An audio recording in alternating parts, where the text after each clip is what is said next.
At first glance, the name sounds absurd, almost like some strange internet joke.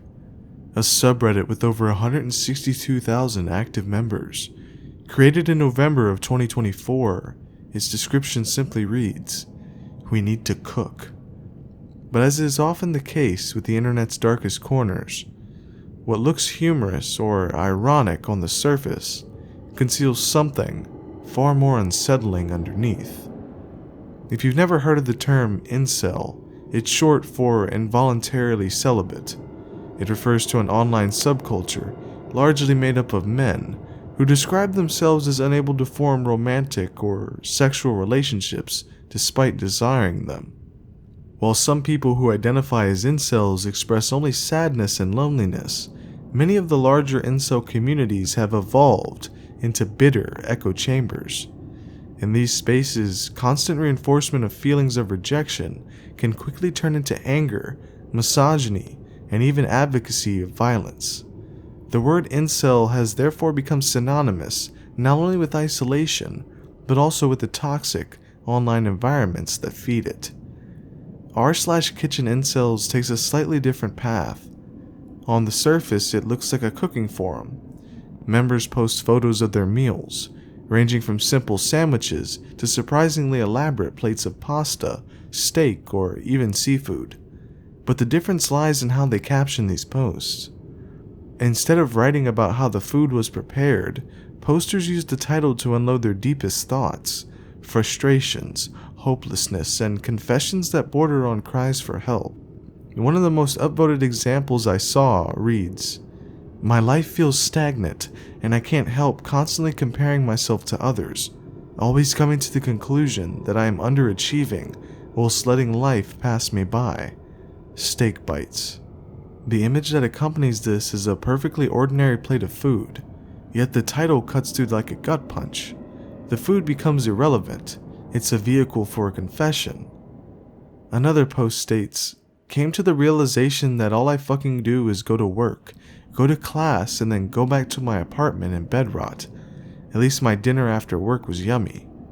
It's striking, almost surreal, to see such bleak reflections paired with something as mundane as a bowl of rice or a chicken breast. But that juxtaposition is precisely what gives the subreddit its eerie power. The farther you scroll, the clearer the atmosphere becomes. It reeks of sadness and hopelessness. What's unsettling is that these don't appear to be trolls or satirical posts. They are raw, unfiltered glimpses into the minds of people who are clearly suffering. For many, the community functions less like a cooking space and more like a confessional booth, where pain is dressed up with food photography. Some entries lean heavily into the incel undertone. One reads, "As I fantasized about having a family to love and to provide for, I forgot I'm a single, unlovable guy and bought 4 kilos of fish. Any recipes?" Or another, "I legitimately haven't talked to a single female being other than family members for months. LMAO, mango with sticky rice." These kind of posts highlight the blending of humor, sadness, and despair that defines the subreddit. The humor isn't the kind that makes you laugh. It's bleak, uncomfortable, and often leaves a pit in your stomach.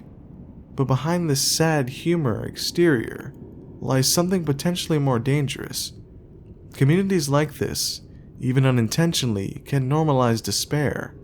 By repeatedly reinforcing loneliness and self-hatred, they can create a cycle where people feel trapped.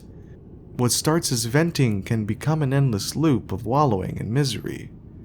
Instead of encouragement to break free, users often find themselves surrounded by others who confirm that life is indeed meaningless, that happiness is simply unattainable, and that loneliness is their permanent state. The danger is that incel culture as a whole has already shown how quickly sadness can metastasize into resentment. It doesn't take much.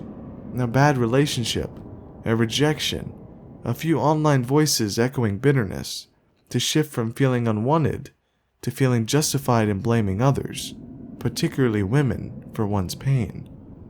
And while r/KitchenIncels is not overtly hateful, the mindset it cultivates could be a stepping stone on that path. The subreddit occupies a strange liminal space, part support group, part diary, and part self-reinforcing spiral. To some extent, it acts as a release valve. People take the negativity that's poisoning their minds and channel it into a post. They make their confession less terrifying by attaching it to something trivial, like a sandwich. This framing, pairing despair with food, softens the blow, almost as though attaching the thought to a picture of noodles makes it more acceptable to say out loud. But at the same time, repetition has power. When every other post you see is filled with emptiness, loneliness, and pain, it creates a feedback loop. Despair breeds despair, and for people already teetering on the edge, immersion in this environment may deepen their hopelessness rather than alleviate it. This subreddit is a stark example of how modern loneliness manifests online. People who might never voice these thoughts to friends or family often feel safer confessing them anonymously. Yet, while this anonymity allows for honesty, it also prevents real connection. Members shout out into the void, but the void only echoes back. What makes r/KitchenIncels so haunting is its ordinariness. The posts are not grand political statements, they're not manifestos, and they're not overt calls to hatred. They are small, intimate windows into the everyday struggles of thousands of people, and that is what makes it disturbing. How commonplace despair has become. Dinner becomes a backdrop for suffering, loneliness is plated like a side dish, and hopelessness is served in bite-sized captions for all to consume. In many ways, r/KitchenIncels feels like a microcosm of a broader societal problem. The quiet epidemic of loneliness and disconnection in modern life. It's sad, it's darkly humorous, and it's quietly disturbing. But most of all, this subreddit is a reminder that behind every photo lies a person who feels the weight of the world pressing down on them. For some, cooking is a comfort. For others, it's the only thing tethering them to life. And in r/KitchenIncels, that contrast is laid bare, meal after meal, confession after confession, loneliness plated and served, for all to see.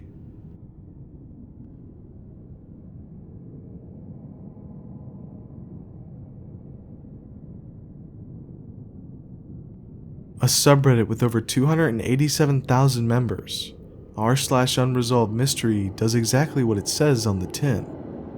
Founded in April of 2013, it bills itself as a subreddit dedicated to the unresolved mysteries of the world, a place where users post cases, link to deeper coverage, and invite reasoned analysis and speculation. Scrolling through it is like walking through a digital archive of loss, cold cases, baffling disappearances, and decades-old crimes people refuse to let vanish into silence. One of the earliest posts I read was titled, "Justice for April Kelly Reed." The submitter, who identifies April as their half-sister, lays out a devastating family history and a search for answers that has consumed them for years. Here's the core of that story.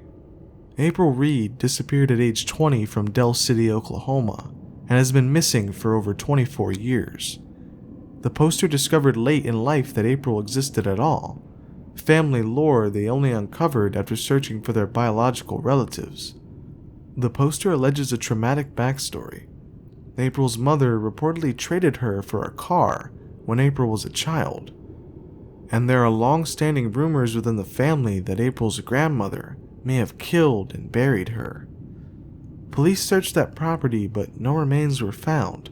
Complicating the investigation, there was no readily available DNA or dental records for April, until very recently, when the poster and other family members submitted DNA swabs to the medical examiner on September 14th, 2025, in hopes of creating a match. The post also reveals that April was a victim of abuse herself by an older cousin, and had been diagnosed with schizophrenia. The poster insists that April was actively taking medication and was more than her diagnosis. She was kind, beloved by friends, and deserving of dignity. The writer explains the hostility they faced within parts of the family for trying to reopen the case, and their need to tell April's story now that they finally have the means and time to search. At its heart, this post is a plea to shine a light on a life that was neglected and to demand answers for a sister who never got the justice she deserved. Imagine carrying that weight. The burden this person describes is enormous and deeply specific. The grief of a lost sibling, the horror of learning about familial abuse and neglect, the anger at family members who were allegedly complicit or even silent, the guilt that comes from not knowing sooner, and the relentless, exhausting work of attempting to make a cold case warm again. There's also the surreal pain of discovering that someone you never knew could have been traded, hurt, and vanished, then realizing you're the one left to speak for them. For the poster, every unanswered question is another wound. Every delay in DNA testing, every dead end with the police, compounds that grief into a daily presence. Carrying that kind of trauma is isolating. You become the keeper of a story most people don't know, and the need to be heard becomes both urgent and endless. That same blend of loss and persistence is threaded through another post I found. Killer finally found in the cold case of Catherine Daviau, murdered in 2008 in Montreal. In cases like Catherine's, the announcement of an arrest after years in the dark brings mixed, complicated emotions. On the one hand, there's relief that someone believed the case mattered enough to keep pursuing it, and relief that a suspected perpetrator is off the streets and ideally facing consequences. For surviving family members, an arrest can feel like the first official recognition that their grief has been justified, that their loved one's story finally achieved the dignity of investigation. But relief is messy. It can arrive alongside the bitter recognition that the loss is permanent, and that no arrest reverses a life stolen years ago. Families often must relive trauma during court proceedings. They contend with years of unanswered questions that can never be fully repaired. There's also a sorrowful justice in the realization that, while an arrest can close a legal chapter, it cannot bring back the everyday moments. Birthdays missed, milestones unshared, the slow accrual of memories that never happened. So even when police do their work and a suspect is caught, the victory is often incomplete. The family gains some measure of accountability, but they still have to live with that absence for the rest of their lives. Scrolling r/unsolvedmysteries, you'll see threads like this over and over. Desperate pleas to keep a name alive, celebration when a long dormant lead finally turns, and careful analysis from armchair investigators and professionals alike. The subreddit functions as both archive and advocacy, a place where families and amateur sleuths collaborate to keep cases visible, and where the public memory of a missing person or murder refuses to dim. What unites the thread is a human refusal to let someone's life be forgotten. Whether it's the siblings reconstructing April Reed's story from family lore and late DNA swabs, or a community commemorating the arrest in Catherine's case, r/unsolvedmysteries shows the labor of mourning in public. It's a reminder that justice is not always swift and closure is rarely clean. But persistence matters. For families who won't surrender their loved ones to silence, this forum offers company, collective memory, and the possibility that one more pair of eyes or one more re-examined record could make all the difference. If you find these stories heavy, that's because they are. They're about real people, real loss, and the long work of trying to be heard. But they're also about care, the quiet, relentless care of families and strangers who kept searching, posting, and most importantly, kept remembering.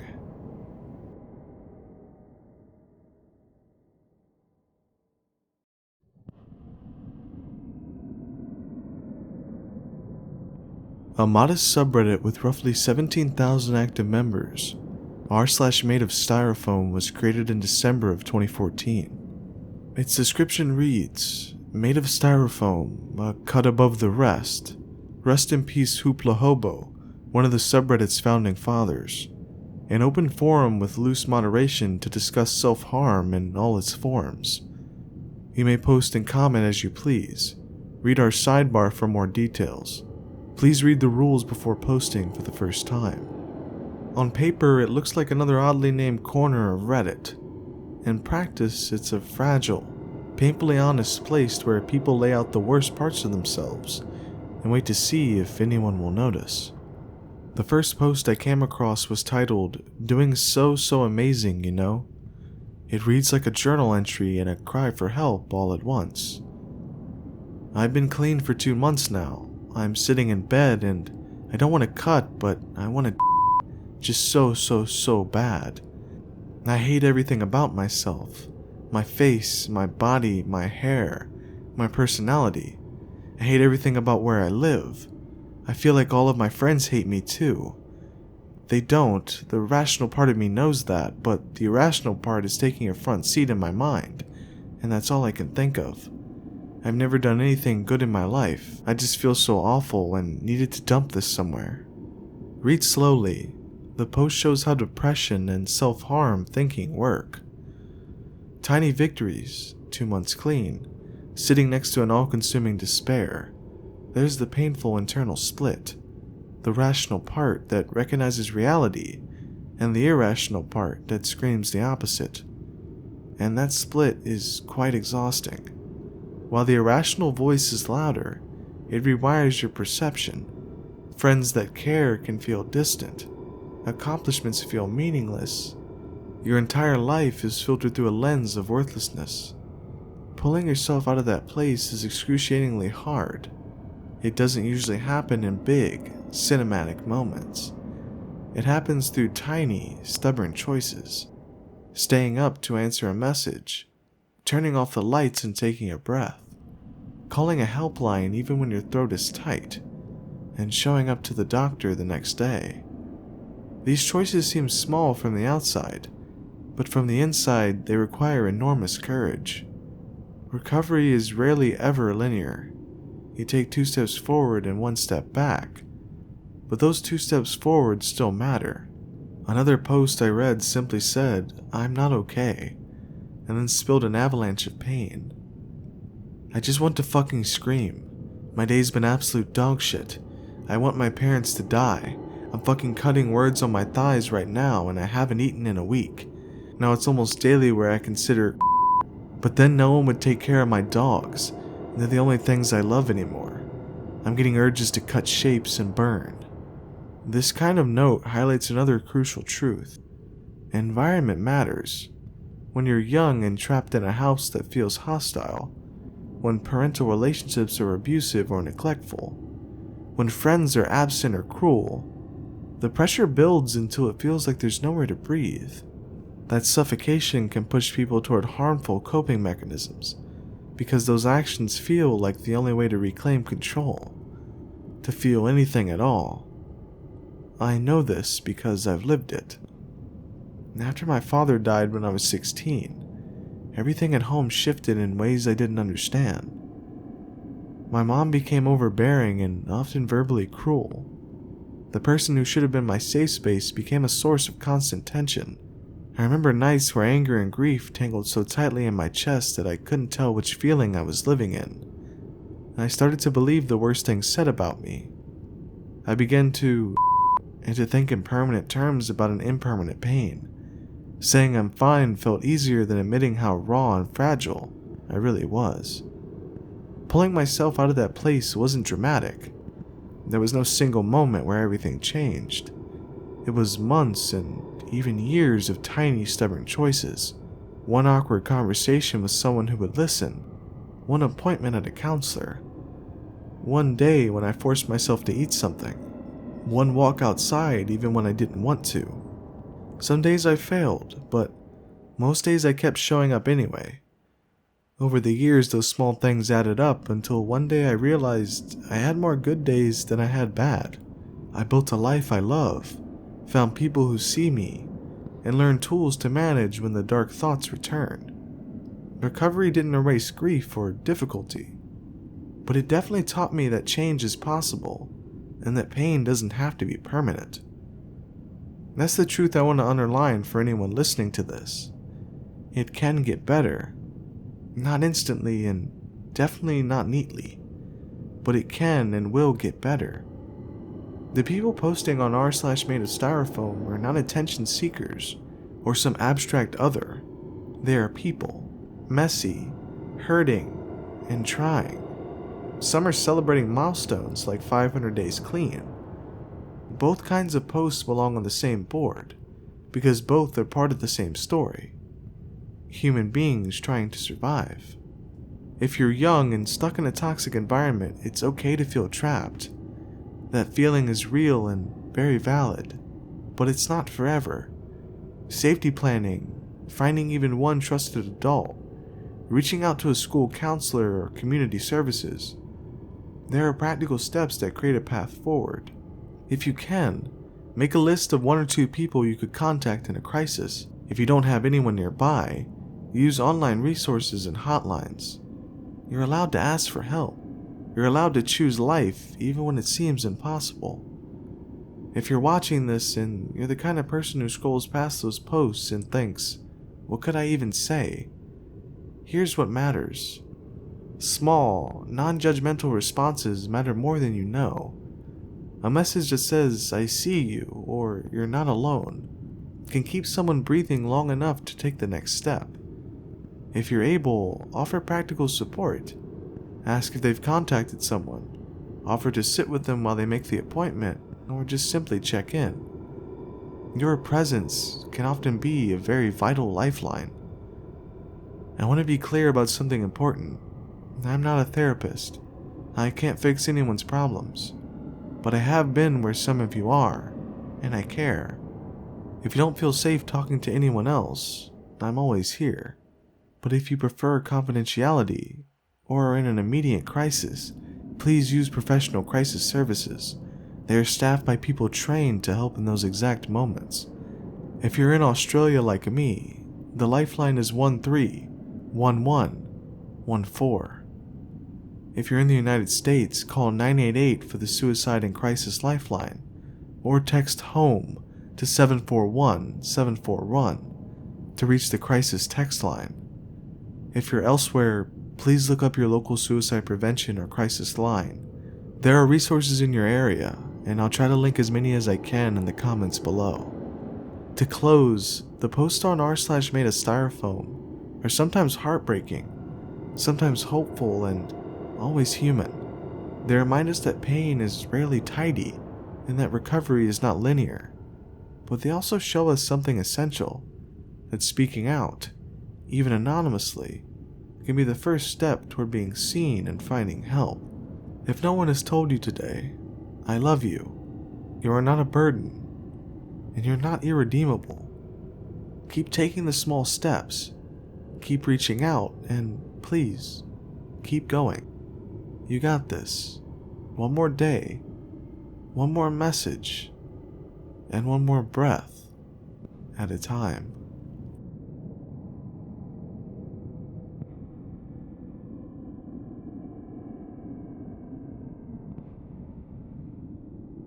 A subreddit with more than 631,000 members, r/UkraineWarVideoReport describes itself as a place for community-driven videos /photos/updates. Scroll through it and you're met with a relentless stream of frontline clips, soldiers' helmet cams, cell phone videos from bombed neighborhoods, intercepted drone footage, and the aftermath of strikes that make abstract headlines suddenly unbearably concrete.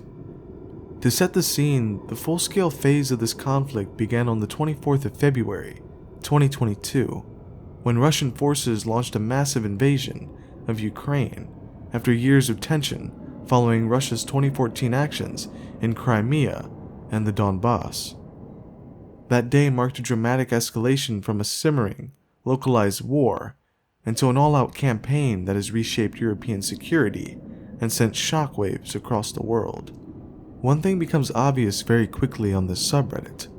Drones dominate the visual landscape. Unmanned systems are everywhere, used for reconnaissance, artillery spotting, precision strikes, and, increasingly, mass swarm attacks that can overwhelm defenses. The war in Ukraine has been a proving ground for a new generation of unmanned tactics and technologies. What commanders learn here is changing how nations think about risk, logistics, and force protection. The drone revolution is not theoretical, it is playing out in real time, on camera and being watched by millions around the world. That immediacy cuts two ways. On one post, a Ukrainian soldier in a ghillie-style camouflage suit walks up to a fallen combatant and removes a patch that reads, "Victory will be ours." It's a small, almost private action captured on a feed that otherwise shows destruction and loss. On another clip, a recent upload dated 20th of September 2025, a Russian drone is tracked over the Dnipro region, and in the blink of an eye, it's intercepted and destroyed. The hit happens in a heartbeat, a flare of light, smoke, and debris. Modern intercepts like this are astonishingly fast. Automated defenses, jammers, and short-range interceptors turn what used to be drawn-out aerial duel into a split-second event. Yet those milliseconds often determine whether civilians live or die. Other threads are less clinical and far more haunting. One titled, "Aftermath of a Ukrainian Drone Strike on a Russian Scooby-Doo Van," shows the interior of a vehicle turned into a scene of carnage. Blood on the steering wheel, shattered glass. These images are brutal because they insist on something we often try to avoid. That each clip is not just footage, it is the last chapter of someone's life. The war's visual record strips away euphemism. It forces viewers to reckon with the human detail, the way a skull fragment, a family photo, or a half-eaten sandwich can make a casualty suddenly unbearably real. And make no mistake about the scale, this is not a limited border skirmish. Independent monitors in human rights bodies report rising civilian casualties, waves of displacement, and overwhelmed forensic systems struggling to identify remains. Months-long backlogs of DNA samples, thousands of bodies moved through overwhelmed facilities, and regular spikes in civilian casualties under the conflict's enormous human cost. These are not statistics you can treat as background noise. They are indicators of lives broken, families asked to mourn without answers, and societies marked forever by loss. There's a cultural effect as well. The more raw footage you consume, the easier it becomes to become numb. That numbness is not some fringe, edgy credential. It's an erosion of empathy. When graphic clips scroll past as the ones you saw before, as quickly as highlights on any other social feed, viewers risk normalizing violence. That desensitization has moral and political consequences. It makes it easier to accept civilian suffering as simply collateral, to rationalize distant deaths with talking points, and to forget that each image represents a person with a name and a life that mattered. Watching r/UkraineWarVideoReport is powerful because it delivers primary source moments without the editorial distance of a newscast. You see what someone on the ground filmed that morning, but that rawness imposes responsibility. If you share footage, add context.